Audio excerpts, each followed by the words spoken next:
What a weekend in both college football and the NFL. We had Texas A&M shock the world Saturday night. I said before the season started that this was not going to be a free ride to the playoffs for Alabama and Clemson like it has been in the past. Both teams, after years of uncompetitive scheduling, finally have real opponents on their schedule this season. And look what is going on. Look what's happening. Look what happens when these dominant teams have to play tough opponents week after week. Clemson's already lost twice, unlikely to make the playoffs. Alabama upset Saturday night on the road, and they're at risk of losing again this season over the next 6 weeks. This has been the best college football season in years. I have watched more college football this year than I have in the last 2 or 3 years combined because the games are competitive. The NFL, once again, was phenomenal yesterday. I come to expect that from an NFL Sunday. And it was capped off by an absolute beatdown last night in Kansas City. The Chiefs are in real trouble. This is not a good football team. The Chargers are real. Justin Herbert, best quarterback in that division. Hell, you can make the argument that Justin Herbert is the best quarterback in the AFC right now. I like Andy Reid. Andy Reid, one of my favorite coaches in the NFL. But what's happening right now in Kansas City is the same thing that happened towards the end of his tenure in Philadelphia. For 3 or 4 years with Donovan McNabb, Andy Reid's offense was unstoppable. Then NFL defenses caught up to his schemes. Donovan McNabb started struggling with injuries. Andy Reid struggled his last 2 years in Philly, ends up in Kansas City. First couple of years with Patrick Mahomes, no one can crack the code. The Chiefs are the most exciting team in the NFL. But right now, this is a team without an identity. Who are the Kansas City Chiefs? What does this team do well? They can't stop the run, can't stop the pass. Hell, the defense can't stop anything. They're the worst defense in the league. Andy Reid has the worst defense in the NFL and a quarterback who is rapidly losing his confidence. Patrick Mahomes is being hit in the face with the hard truth. And that hard truth, he is not Superman. All season, Patrick Mahomes has been trying to do too much. And I understand why. The pressure is all on him to win. He has that massive $500 million contract. He has an unreliable defense. He knows that he has to score on every drive because if he doesn't, the Chiefs are going to be down double digits with a quickness. Andy Reid's offense has become predictable. For the first time in his career, Patrick Mahomes is facing real adversity. The honeymoon is over. Those wild, exciting plays that have become a staple of Patrick Mahomes, they're not so exciting anymore. They're aggravating. We are 5 weeks through the season. At this point, you are what you are. And the Kansas City Chiefs are not a playoff team. They're not the worst team in the AFC West because they're in last place. They are the worst team in the division because they're the worst team in the division. While those of us with a functioning brain were enjoying all the great football this weekend, there was an asshole among us trying to ruin all the fun. I had forgotten that I followed Bill Plaschke on Twitter. Hell, I had forgotten about Bill Plaschke, to be honest with you. Now, last night, I quickly fixed that problem and unfollowed him. But not before I saw a couple of tweets that, to be honest, it kind of aggravated me. Fans of the Kansas City Chiefs, they are already going through a tough time this year. They are watching their team fall apart. Bill Plaschke, he decides that he's just going to go ahead and kick them while they're down. Bill Plaschke was triggered last night.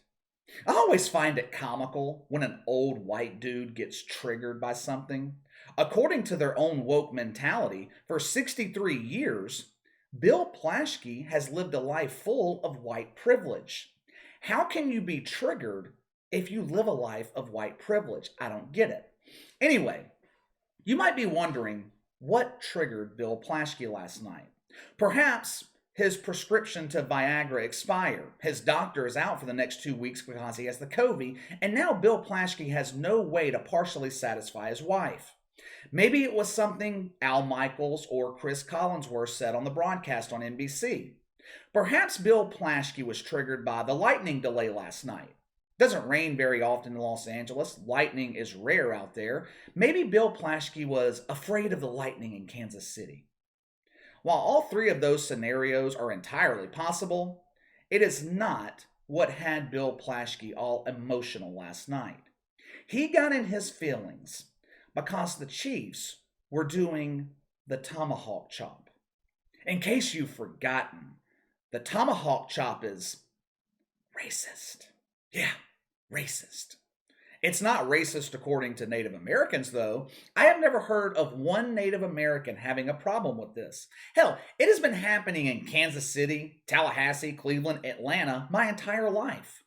There was a poll conducted a while back asking Native Americans if they were offended by the tomahawk chop or team names like Chiefs, Braves, Seminoles, Indians. I don't remember the exact results, but the majority of Native Americans were not triggered by it. And why would they be? When Bill Plaschke goes to the grocery store, does he get triggered when he's on the snack aisle and he sees crackers? Oh, those saltine crackers are so offensive. They should call them crunchy bread laced with salt instead. Here is what he said on Twitter last night. It was two separate tweets. First one, shame on Kansas City Chiefs for continuing to support and enable that racist chop. And why did NBC highlight the drum pounding that started it?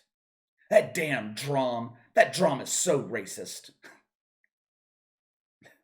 These people are so dumb. They are so dumb. Bill Plaschke so badly wants to be accepted. I guess he's one of the few left who admire Stephen A. Smith and Shannon Sharpe, both queens of the emotional men. But Bill Plaschke continued. Washington football can change its name, Cleveland baseball can change its name, but leagues still allow and glorify the chop. That is insane. No, Bill, you're insane. Maybe the Rams should change their name. I'm sure Rams everywhere are so offended and triggered when they see those helmets. Let's go ahead and change the Saints too. We can't be offending nuns in New Orleans. What about the USC Trojans? That's offensive to condoms. While we're at it, change the name of the newspaper that Bill Plaschke's worked for his entire career, the LA Times, because the name triggers clocks around the country. Change the Yankees. That term could be offensive to people living in the Northeast. Where does it end? Where does it end? I told you guys over the weekend, these people are always looking for something to be offended with, and they never learn. How many times have we seen the woke turn on the woke? Rachel Nichols, Katie Nolan. Hell, it happened to Stephen A. Smith when he made comments about Shohei Ohtani. Max Kellerman. He was betrayed by his woke brother, Stephen A. Max Kellerman was blamed for the low ratings on Woke Take. He's been off the show for what, about a month now? And the ratings are even lower. Now, don't get me wrong. Max Kellerman is terrible. He had no business being on that show. But he was not the reason that ratings are in the pooper. Ratings for Woke Take are bad because the show is woke. People got tired of Stephen A. constantly whining about white privilege. You know what would rescue Woke Take? Put someone opposite Stephen A. Smith that would challenge him every time he goes on a tangent about social justice. Now, they're not going to do that, of course, because they know Stephen A. would lose that debate. Sports are supposed to be fun. They're supposed to be unifying. But these people constantly use sports to try to keep everyone divided. Bill Plaschke sees a packed Arrowhead Stadium last night, 70,000 people having a good time, and he wants to rain on the parade with his tears. I'm so upset. Oh, that chop is so hurtful. I'm sure it bothered him that no one was wearing masks either. I didn't see one damn mask at a football game over the weekend, not one. But stay woke, Bill. Stay woke. I had forgotten you existed until last night, but you keep pounding that woke drum. Well, never mind. I forgot drums were racist. Didn't mean to trigger you, Bill. But you go ahead and you keep pounding your woke flute. All right, time to let me know what you think. Give me your thoughts on Alabama getting upset by Texas A&M, Patrick Mahomes and the Chiefs continuing to struggle, and Bill Plaschke being emotional. Sound off in the comments below. Make sure to like and subscribe. Click the notification bell to receive all notifications from the channel. Best way to contact me is by email at btlkc84@gmail.com, KC_BTL84 on Twitter. I'll see you guys later.